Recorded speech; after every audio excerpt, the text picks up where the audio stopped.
Thank you ya. Bang Ferry. Ketemu lagi ya. Kita butuh pencerahan nih. Beliau ini lagi hits. Hot news. Lagi hits atau lagi dilaporkan? Itu nanti kita Dua akan hal yang berbeda. Kita akan ke sana lagi nih. Siap. Bang, nih kita butuh pencerahan nih. Ini sebetulnya nih sekarang nih saat ini nih.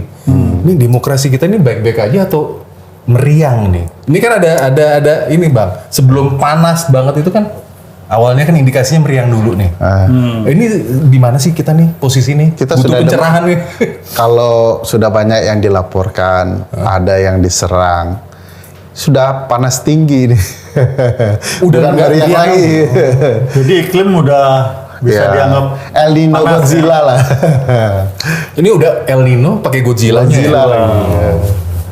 Nah, ini Jadi berarti, gimana, Bang? berarti nih sebetulnya pemerintah itu anti kritik atau gimana sih Bang? Nyimpang ke jalurnya demokrasi nggak nih?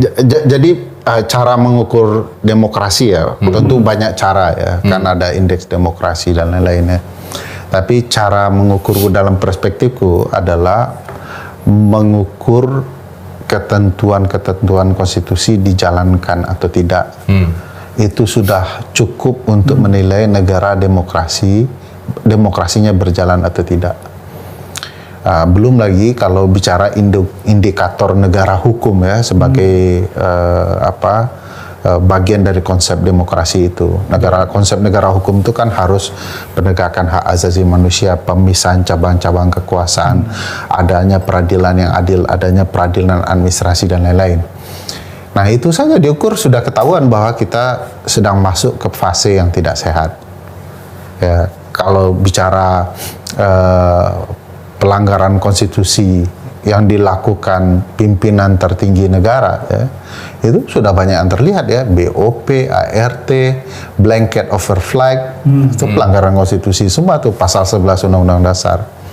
Belum hal-hal lain yang terkait pembentukan undang-undang dibuat disesuaikan dengan kebutuhan. kepentingan. Maka aku sering nyontohin nih, jangan marah dan jangan tersinggung karena itu fakta. Pak Teddy itu dilantik melanggar undang-undang TNI loh. Di mananya nih? Pasal 47 kan. Terus bahwa dirubah kan, Bang? Enggak dulu Bang, berbulan-bulan dulu. Setelah Gonjang ganjil orang mempertanyakan, nggak ada itu di ketentuan pasal 47 di Undang-Undang TNI bahwa tentara aktif boleh mengisi jabatan Seskap. Diubahlah Undang-Undang TNI untuk memperbolehkan itu. Nah, sebutkan negara di dunia yang mendeklarasikan dirinya sebagai negara hukum. Ada nggak yang membuat undang-undang kemudian untuk disesuaikan dengan kebutuhan? Nggak pernah ada. Nggak pernah ada. Jadi, Hanya di Konoha aja. Ada. saya pernah lihat di salah satu podcast tuh Abang bicara ya. Jadi yang melanggar konstitusi paling banyak katanya pemerintah ya. Itu gimana tuh? Iya, karena yang menjalankan konstitusi itu pemerintah. Ilmu hukum tata negara itu adalah ilmu yang mempelajari soal kekuasaan, penyerahan kekuasaan, kewenangan kepada negara, hak warga negara, dan relasi negara terhadap warga negaranya. Kurang lebih begitu ya. Nah, tentu sebagai orang yang punya tanggung jawab menyerahkan hak orang, ya, menjalankan kewajiban ketatanegaraan, tentu negara paling potensial terbanyak melakukan pelanggaran hak asasi manusia dan pelanggaran konstitusi. Karena itu contohnya pembentukan undang-undang terburu-buru, selalu dikejar waktu tanpa mempertimbangkan partisipasi publik, pelanggaran hak asasi manusia, apa yang terjadi dengan Andre Yunus dan lain-lain itu kan pelanggaran HAM. Nah, bagi saya indikator melabrak pasal-pasal konstitusi menunjukkan pelanggar konstitusi terbanyak ya negara.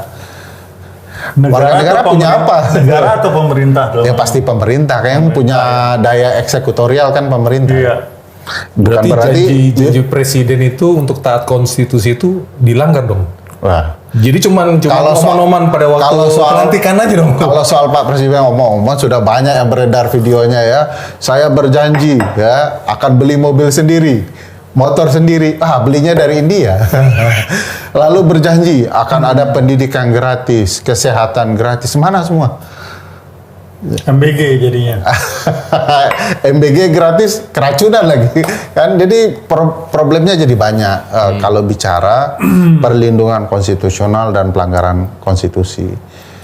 itu bisa terlihat jelas. Sekarang kita mau jujur atau tidak aja, mau mengakui kebenaran dari sebuah fakta yang terpampang di hadapan mata kita bersama, atau kita sama-sama pura-pura buta kayak novelnya Toynbee ya, siapa yang di Inggris, raja telanjang tapi pada ngaku ngelihat pakainya bagus gitu kan. Iya. Kenapa Karena sih cari muka jilat semua ya? Kenapa jelas sih semua. tidak bergerak untuk memperbaiki kesalahan ya, daripada menutupi kesalahan sehingga kita on track nih menuju suatu negara pemerintahan yang konstitusional.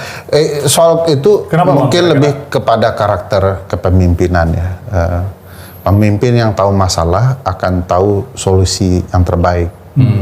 Nah, saya tidak tahu Pak Presiden Prabowo itu mendengarkan masalah itu secara jernih atau tidak, dan kemudian mengatur strategi yang solutif atau tidak, atau gara-gara lingkarannya menutup mata beliau terhadap fakta dan berbagai hal. Fakta bahwa bencana Aceh kemarin kan juga tertutupi, dibilang sudah 100%. Bayangkan Tidak ada yang ditenda gitu ya Bang, maksudnya ini pakai pengandaian diri saya sendiri dengan tidak punya tujuan lain ya. Kalau saya jadi presiden, itu bawahan yang menyampaikan 100% itu dulu yang saya pecat. Masa presiden ditipu dan mempermalukan presiden di hadapan orang banyak? yang Babang bilang nih yang tinggal di tenda udah 100% nggak ada lagi gitu kan? Ya 100% di tenda, bawa Listrik, menuju listrik segala macam. Wah, itu janjinya jelas betul tuh. Saya janji dengan Pak Presiden dalam 24 jam gitu. 93% nyala gitu. Itu Ternyata banyak yang konten di TikTok. nah, ini sikap kepemimpinan. Nggak boleh kemudian untuk kemaslahatan orang banyak penyelenggara negara itu berbohong, karena itu akan berdampak kepada orang banyak kebijakannya.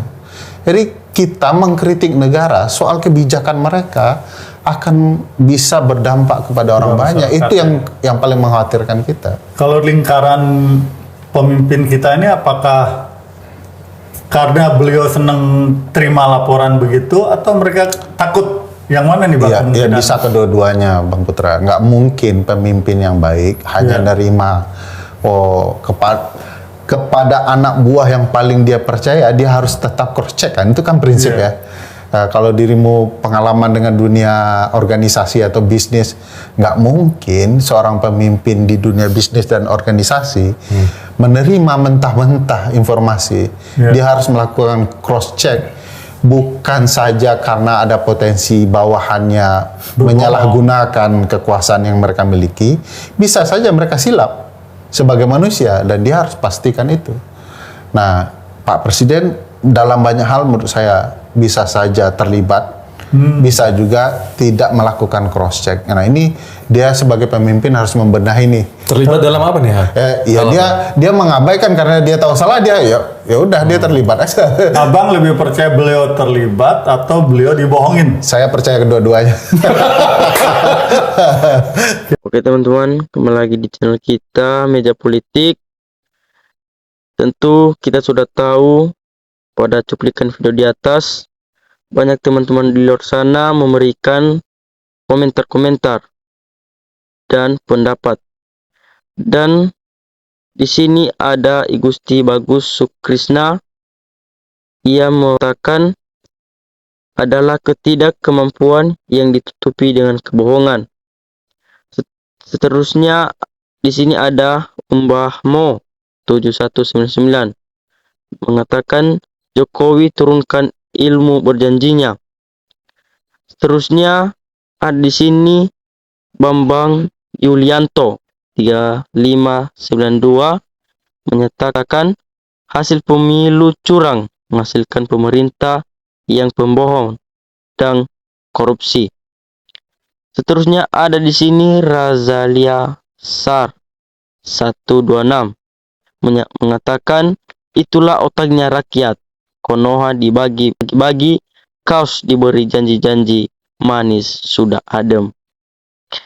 Dan kalau kita meneruskan ke bawah, ada yang berkomentar di sini join doang 486 yang mengatakan mau komentar tar malah disuruh pindah negara. Terusnya ada di sini Sayoryu Kulis X17C yang menyatakan sesungguhnya nasihat itu berguna bagi orang-orang beriman.